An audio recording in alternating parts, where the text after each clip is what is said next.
Hello, my dear friends. How are you doing? Hope you are having an amazing day and not having to deal with drama. Ready for new stories I have for you today? Let's go to the first one. And don't forget to listen to the end of the story, guys, to hear my insights. Enjoy the stories. And don't forget to like and subscribe. And of course, don't forget to leave a comment.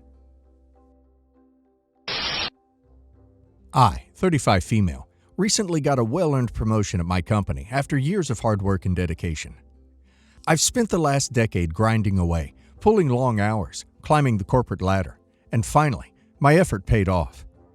As a way to treat myself, I decided to book a luxury vacation to the Maldives, staying in a 5-star resort with a total cost of around $10,000. It's been a dream of mine to go, and after years of saving and grinding at my job, I finally felt like I deserved this break. For some context, my brother, Jake, 38 male, is a hardworking plumber who busts his butt every day to provide for his wife, Sarah, 36 female. Jake works 10 to 12-hour shifts, often even on weekends, making sure they can afford their mortgage, bills, and everyday expenses. He's an incredibly devoted husband, and despite his physically demanding job, he always makes time to fix things around the house, clean and cook dinner when he gets home. Sarah, on the other hand, is the definition of lazy entitlement. She doesn't work, doesn't contribute to the household, and spends most of her day lounging on the couch, watching Kardashians, vaping, and scrolling through social media. She refuses to do even the most basic household chores, claiming she's too tired because she has thyroid issues and blames her laziness on that. She orders takeout almost every day, leaving Jake to come home after a long day to a messy house and a pile of unfinished chores. When asked why she doesn't cook or clean, she dramatically sighs and says she's mentally exhausted, and that a woman's role shouldn't be reduced to domestic duties. And yes, also she blames it on her thyroid issues. Mind you, Sarah's thyroid is not that bad. I saw her results. I have the same problem, and I'm capable of going to work. For her, her thyroid is just an excuse not to lift her butt from the sofa. She just chooses not to. Whenever the topic of getting a job comes up, she has a list of excuses ready. I have anxiety, I wouldn't be good at anything, or I shouldn't have to work if my husband provides. And yet, she has no problem going out for brunch with her friends, getting expensive manicures, shopping, and spending hours gossiping on social media. The issue started when I invited Jake and Sarah over for dinner. It was meant to be a casual get-together, just catching up.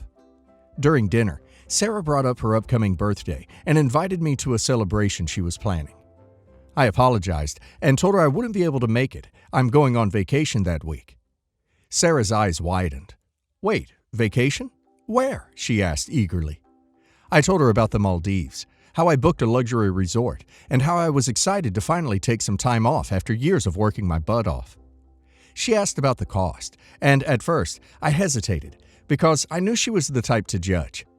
But eventually I told her the entire trip was around $10,000. Her jaw literally dropped. Then she scoffed and said, "Wow, you'd rather waste $10,000 on a vacation instead of helping family?" Confused, I asked her what she meant. That's when she revealed that she and Jake had been struggling to conceive and can't afford fertility treatments, and she thought it was only fair that I help them out by putting my vacation money toward their IVF instead. Her demands made my blood boil, but I tried to be polite and not to show that. I told her gently that while I understood where she was coming from, I couldn't just hand over that money. I'd worked hard for it and had planned this trip as a reward for myself. But she wouldn't let it go. Over the next few days, I started receiving a barrage of messages from her. She'd send long texts about how much they wanted a child and how my money could make that happen. At first, it was just guilt-tripping. "You have no idea how much this would mean to us. You have no idea what infertility feels like." But then it turned into full-on shaming. "You're so selfish. You care more about luxury than about family. How can you sleep at night knowing you could help us out, but choose not to?" She started going off about how unfair it was that I was throwing away money on something so frivolous and shallow, when I could be using it for a greater purpose, to help my brother start a family. She dramatically said, "You could be the reason we finally have a baby," as if I was some kind of villain for not handing over my money. I tried to stay calm, but her constant badgering wore me down. I finally snapped. I told her that her fertility issues were not my responsibility, And if she wanted IVF so badly, maybe she should get off her butt and stop being lazy and get a job to help pay for it. I even suggested she look into remote work if she truly didn't want to leave the house. I pointed out that she spent most of her time lounging around and that she wasn't making any effort to improve her situation. I suggested that instead of expecting me to foot the bill, she could get a job and start earning the money herself. I also mentioned that improving her lifestyle, cutting back on vaping, drinking less, exercising, and getting healthier could increase her chances of conceiving naturally. That set her off. She started ranting about how I was fat-shaming her and am a classist for suggesting she work when she's not built for a job. She ran crying to my brother, twisting the story to make it sound like I was just cruelly attacking her. Now Jake is furious with me and demanding that I apologize. He even went so far as to ban me from their home until I say sorry to Sarah. I refused. I told him the truth. Sarah is entitled, lazy, and has no right to demand my hard-earned money. If they can't afford IVF, then maybe they should reevaluate their situation instead of expecting a handout. Jake told me I was being heartless and that I'd understand if I ever struggled with fertility or ever had kids of my own. I told him that if I ever had kids, I wouldn't expect someone else to pay for them. Now my friends are saying I should have kept my mouth shut and that I was too harsh. But I don't see why I should be responsible for funding their baby when they aren't even willing to put in the work themselves. I just told her the truth. I know it's not nice to hear, but it's truth. So, am I the a-hole for refusing to pay for my sister-in-law's IVF and telling her to get a job and take care of herself instead? In my opinion, OP is absolutely not the a-hole. She spent years building a career and saving for this trip. That money is OP's, and she has every right to enjoy it however she sees fit. It's not OP's responsibility to fund someone else's medical treatment, especially when they haven't shown any effort to help themselves. If Sarah was working hard, doing everything she could, and still couldn't afford IVF, maybe it would be a different conversation. But from what OP has described, she's made no effort at all to contribute financially or take better care of herself. She's clearly relying on guilt and manipulation rather than taking responsibility for her own situation. OP didn't say anything that wasn't true. Sometimes the truth hurts, and it's not OP's job to shield her from that just because she doesn't want to hear it. And now let's hear the community's opinion. Not the a-hole. Infertility is a tough and emotional journey, but that doesn't give Sarah the right to demand that you hand over your money. She's acting entitled and using guilt trips to try to pressure you into funding her dream. That's not fair to you. You've worked incredibly hard for your promotion and saved up for a trip you've been looking forward to for years. That money is something you earned through your own effort and dedication. Sarah has made it clear she has no intention of working or contributing in any way to her own treatment. She can't just sit back, make no changes, and expect you to foot the bill. Telling her the truth may not have been what she wanted to hear, but it's the truth nonetheless. Stand firm. You're not obligated to set yourself on fire to keep someone else warm. No, you are not the a-hole here. Sarah's behavior is incredibly inappropriate. She has no business telling you how to spend your money. And the fact that she went so far as to shame you repeatedly after you politely declined is completely out of line. You've worked hard for this promotion and this trip. You saved for it, and it's something you deserve after years of dedication. You don't owe anyone that money, least of all someone who has made no effort to improve her own situation. Sarah seems to think it's easier to harass you into paying for her IVF than to make any changes in her life. Your response might have been blunt, but sometimes the truth needs to be said. It's not cruel to set boundaries and refuse to be guilted into giving up what you've worked so hard for. Not the a-hole. You earned that money, and you have every right to spend it on something you've been dreaming about for years. Sarah's infertility struggles are unfortunate, but they're not your responsibility. She and your brother need to figure out how to handle this themselves without relying on you to bail them out. It's not fair for her to harass you, shame you, and expect you to sacrifice something you've worked incredibly hard for. Sarah is clearly using guilt as a tactic to get what she wants, and that's not okay. If she's serious about wanting a child, she needs to start taking steps to make that happen on her own. Getting a job, improving her health, and finding ways to save. It's unreasonable for her to demand that you give up your well-earned vacation money for her personal life choices. You're not heartless. You're just standing up for yourself and your own goals. That doesn't make you the a-hole. To say I was mad as hell would be an understatement. I, 46 male, have a son Jake, 23 male, and fake name. Jake was a good kid growing up, so him doing this was a complete shock to me. I have a daughter too, Amber, 16 female and also fake name. When my wife passed away from virus nearly 2 years ago, she already had a will in place. She was immunocompromised due to a prior condition she was diagnosed with a decade before she passed, and she made sure she had a will set just in case anything happened to her. And in said will, she divided her assets between our children. And Jake got his cut as he was already 21. He used that money to put a down payment on a condo, and he also got his mother's car. But the will stated that my daughter was to get all of my wife's jewelry. That included a vintage gold ring with a diamond that had a light blue sapphire on each side of it. That ring has been passed down for generations in my wife's family. It was originally her grandmother's wedding band. Her husband was a jeweler and handcrafted the ring for her himself. And it was passed down to my wife's mother when her grandmother died, and then to my wife herself when her mother passed. And it, along with the other jewelry, was to all go to my daughter. When my wife passed away, my grief was intense, but I powered through it for the sake of my family, and they supported me 100%. So the betrayal from my son was just a rusty knife in the back to me. For the past 8 months, Jake has been dating Sarah, fake name. She has my son wrapped around her finger, and she loves jewelry, as she adorns herself with it a lot.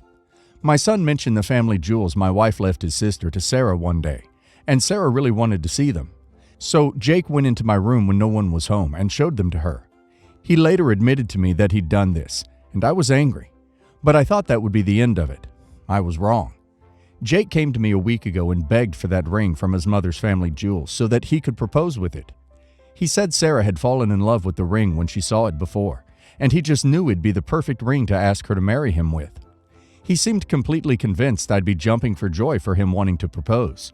But instead, I told him that I was not the one to ask, as the ring belongs to Amber, and I wouldn't have him pressuring her to give it up either.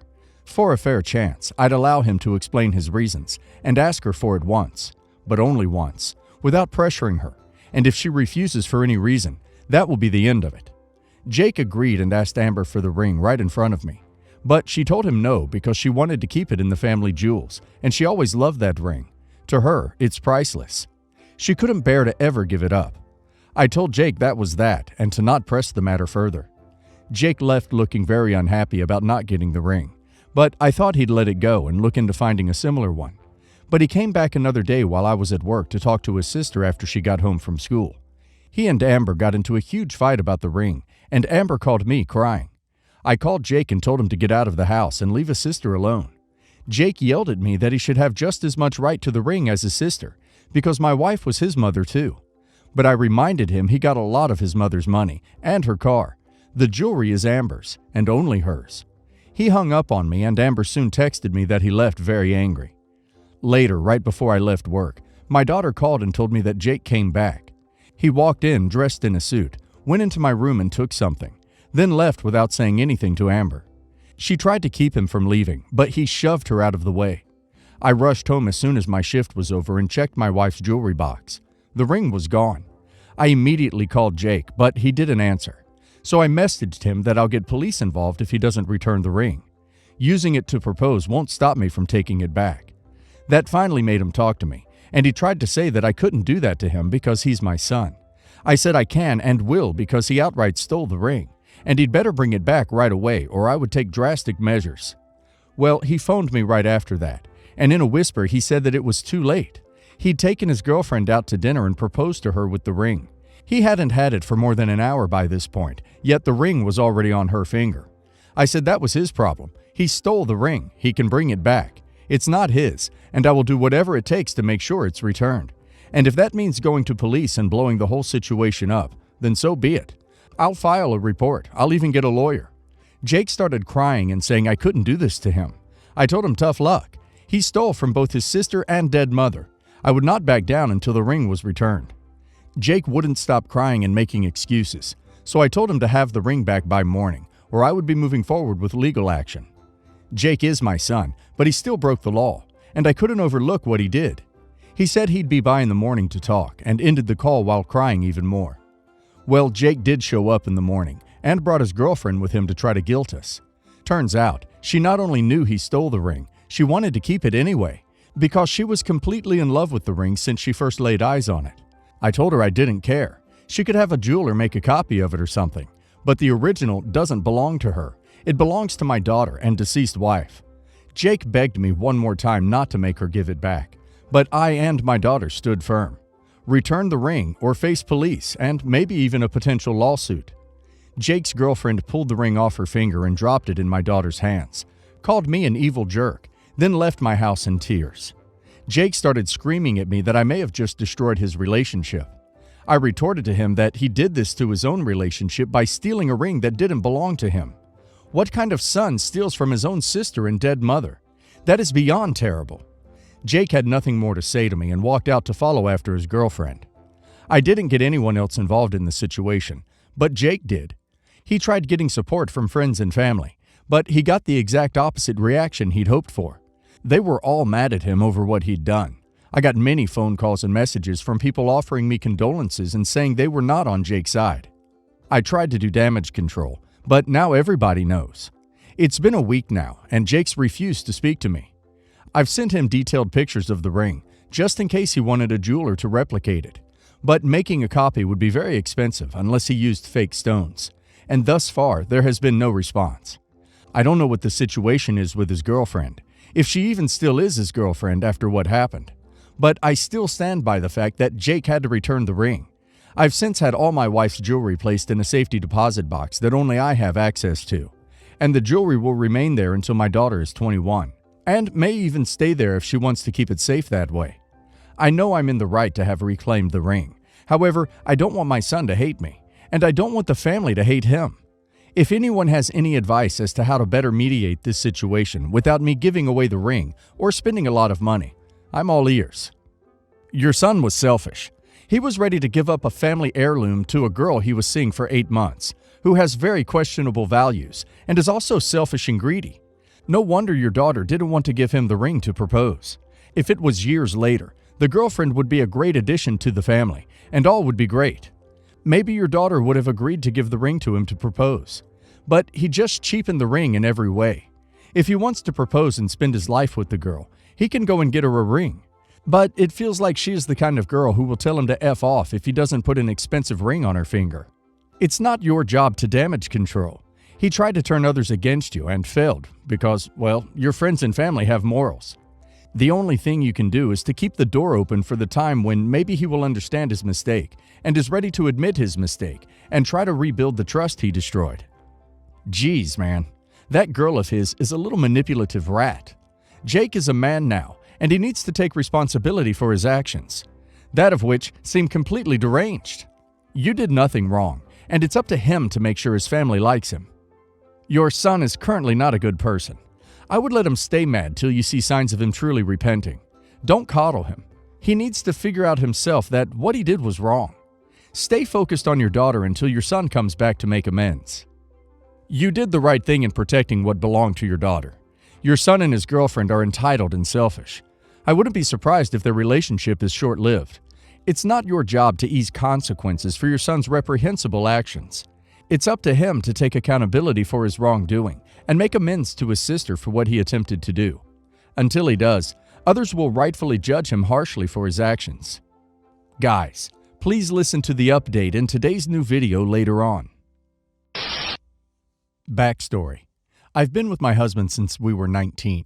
He's the oldest of 3 siblings, a brother and a sister. Brother was a hippie wannabe who didn't want to work or go to school because he didn't want to contribute to big brother corporations.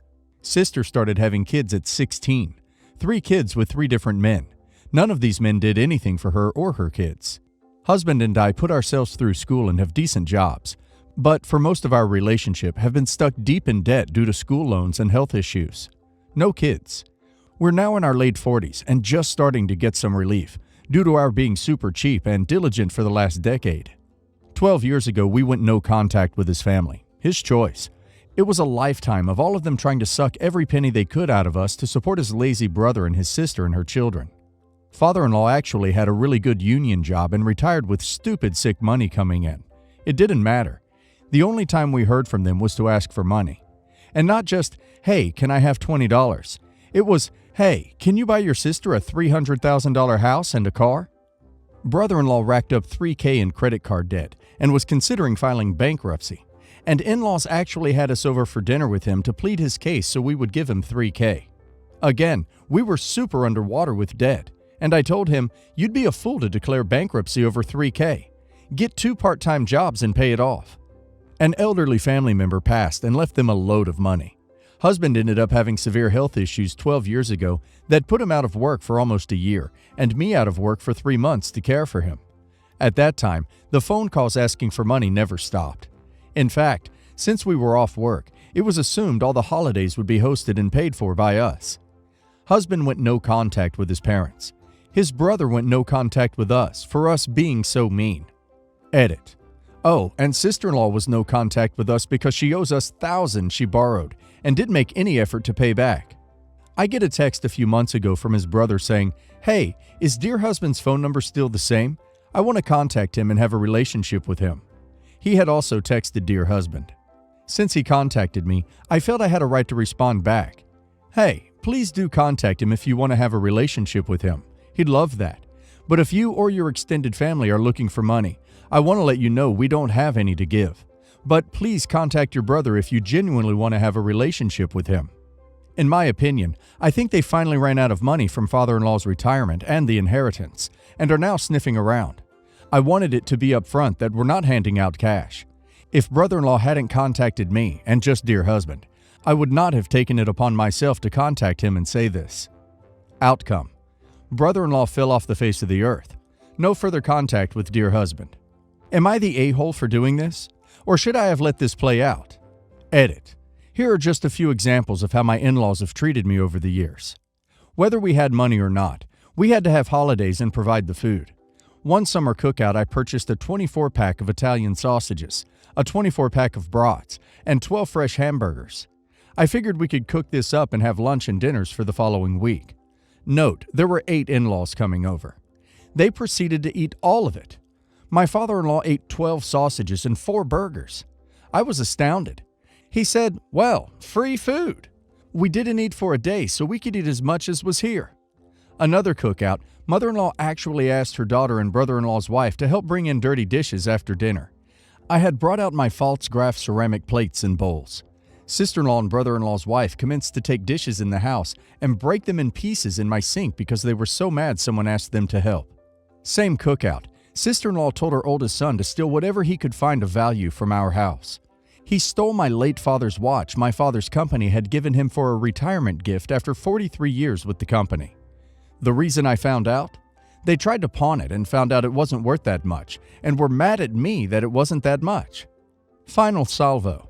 Sister-in-law walked into my living room with a 2-liter bottle of Mountain Dew and proceeded to dump it on my living room carpet in front of everyone. Immediately, everyone jumped to her defense and said, "She's just jealous you own a home and she doesn't." FYI, she was 35 at the time. I don't want anything to do with these people anymore. Oh, and the final edit. 4 years ago, dear husband's parents stole his identity and filed a tax return in his name, which took us 2 years to resolve. And on top of that, took out $200,000 in credit in his name. He got LifeLock and all those accounts were closed out. Initially, he contacted them about the tax return, and his father said, "I didn't do anything."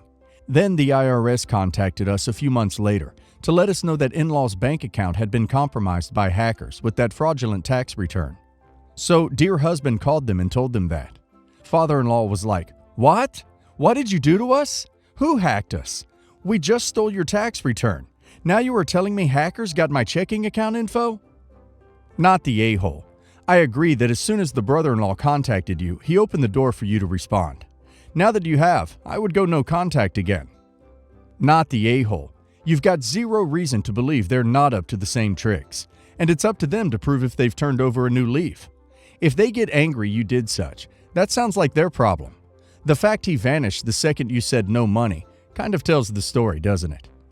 Not the a-hole. You potentially saved your husband a lot of stress and guilt by doing that.